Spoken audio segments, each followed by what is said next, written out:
Hello.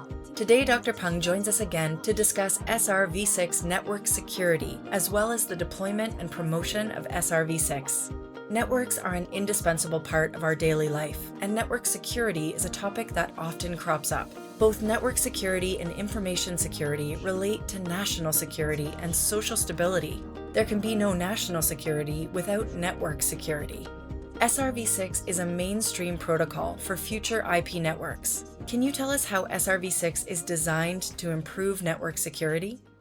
First of all, SRv6 is a technology applicable to a limited domain. SRv6 also has its own security design.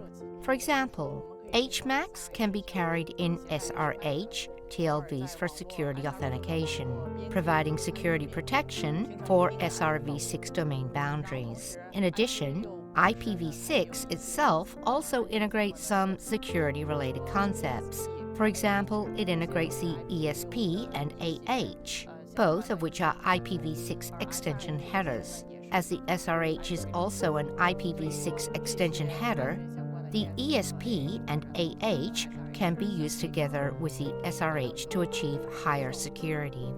SRv6 features simple cross-domain deployment and large-scale network construction, so it can be used to set up more extensive network connections.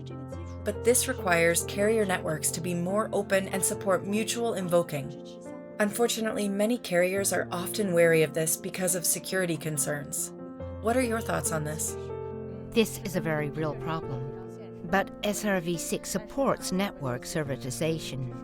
This means that SRv6 allows carriers to provide network services for third parties, clouds, and other carriers without exposing their own network details. For example, some network service capabilities of carriers can be opened through binding SIDs.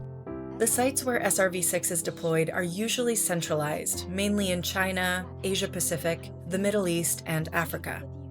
Carriers in different regions understand SRv6 differently and have different attitudes toward its promotion. Why do such differences exist? I think there may be two reasons. First, the limited infrastructure capabilities of carriers' networks. For example, many carriers' networks don't support IPv6. The other reason is the lack of innovation awareness and pursuit of new technologies and services. It's clear that carriers in China have a positive attitude toward SRv6 development. To date, dozens of SRv6 sites have been deployed in China alone. Throughout the years of SRv6 promotion, are there any successful commercial cases that really impressed you? There are a lot.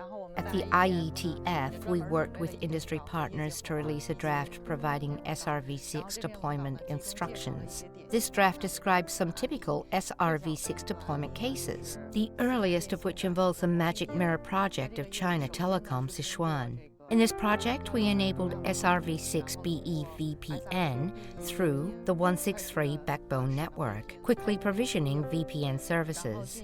We deployed TE to guarantee the SLA and quickly roll out media services, successfully connecting data centers in multiple cities such as Chengdu, Panzhihua, and Meishan.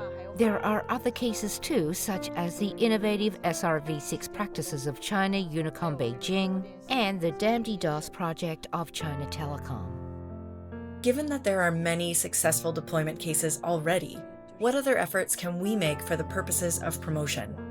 Industry promotion requires long-term efforts and persistence by multiple parties, mainly covering standard-related cooperation, product support, interoperability tests, and related industry activities such as SRv6 salons. Thank you, Dr. Peng, and thank you for joining this series on SRv6, covering its emergence, development, and deployment. Goodbye.